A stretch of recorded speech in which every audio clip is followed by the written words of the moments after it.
तो आपने नीतीश कुमार को भारत रत्न देने की बात कही।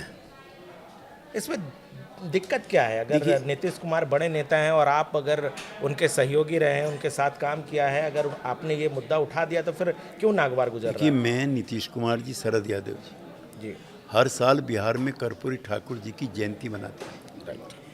और हर बार उनकी जयंती मनाने के मौके पर उनको भारत रत्न मिलना चाहिए, ये मांग भी करते रहे हैं। डॉक्टर लोहिया को भी भारत रत्न मिलना चाहिए, ये मांग भी हमने की है।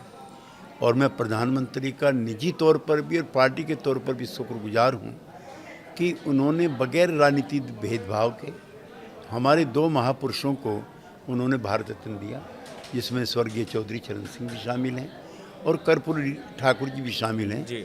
और मुझे सौभाग्य है उस दिन का कि मैं कर्पूरी ठाकुर जी के ग्राम कर्पूरीपुरम में ही सभा कर रहा था जब उनके इस पुरस्कार की घोषणा हुई। तो नीतीश कुमार जी समाजवादी आंदोलन की जो पीढ़ी है उसके आखिरी स्तंभ, वैचारिक तौर पर भी और आंदोलन के तौर पर भी और त्याग और तपस्या के तौर पर भी और विचारधारा की प्रखरता के तौर पर। आपको लग रहा है आगे कोई उस अभी कोई मैं नहीं मानता हूँ कि कोई और नीतीश कुमार जैसा होने की क्षमता रखता है, चूँकि उनका प्रशासनिक जो अनुभव रहा है उसने बिहार को अंधकार से निकाला। उन्होंने कभी परिवारवाद पार्टी में नहीं चलाया, उन्होंने किसी से काम कराने की एवज में एक नया पैसा, मैं चैलेंज करना चाहता हूं आपके माध्यम से, देश का कोई व्यक्ति बताए कि नीतीश कुमार ने किसी पूंजीपति से धनराशि की इच्छा प्राप्त की हो या धनराशि दी हो। मैं स्वर्गीय सुशील मोदी जी का एक उदाहरण आपको देना चाहता हूं। ये पहली बार मैं किसी चैनल पे कहता हूं। एक विदेश यात्रा में हम दोनों साथ थे तो उन्होंने पूछा भी आपके मित्र किस मिट्टी के बने हुए हैं।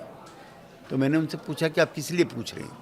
कह रहे 2010 में एक बड़े पूंजीपति ने मुझसे आग्रह किया कि वो नीतीश कुमार की चुनाव में मदद करना चाहते हैं। तो मैंने उनको बुला लिया और 50 लाख रुपए लेकर के वो नीतीश, उस समय बड़ी राशि होती थी, वो नीतीश कुमार जी के आवास पर पहुँचे।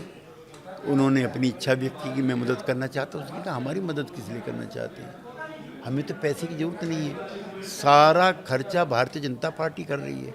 हेलीकॉप्टर जनता पार्टी का, जनता दल भारतीय जनता पार्टी का दिया हुआ है, ये गाड़ी, ये पर्चे, ये पोस्टर, सभी चीज़ तो अरुण जेटली जी ने मैनेज की हैं।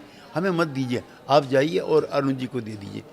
आज की तारीख में majority of the political parties में कोई मुख्यमंत्री शायद ऐसा होगा जो इस तरह की राशि को इतनी स्नेह भाव से ठुकरा दे। ये मैं पहली बार आपको चैलेंज। जी। केसी त्यागी जी, आप गाज़ियाबाद के रहने वाले हैं, आपने राजनीति भी जो है वो पश्चिमी उत्तर प्रदेश से आपने की।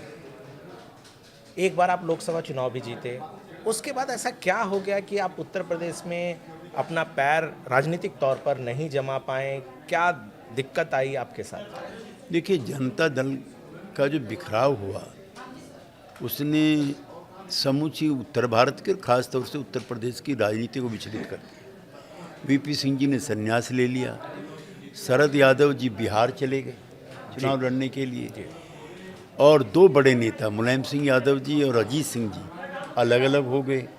और इत्तेफाक से उस वैचारिक संघर्ष में मैं मुलायम सिंह जी के साथ चला गया, जबकि पश्चिम के इलाकों में चौधरी चरण सिंह के वर्चस्व की वजह से बड़ा प्रभाव चौधरी अजीत सिंह जी का था। तो उस नाते भी मेरी प्रासंगिकता और उपयोगिता यहाँ कम हुई, लेकिन मैं अपने विचार पर अड़ा रहा। और फिर जब मुलायम सिंह जी से किसी मामले को लेकर के अलगाव हुआ तो शरद यादव जी मेरे पुराने मित्र और साथी और कॉमरेड थे, मैं उनके साथ जनता दल यू में चला गया। मैं पुनः नीतीश कुमार जी का धन्यवाद करना चाहता हूं कि यूपी से आए हुए किसी नेता को उन्होंने अपने प्रांत से राजनीति में भी राज्यसभा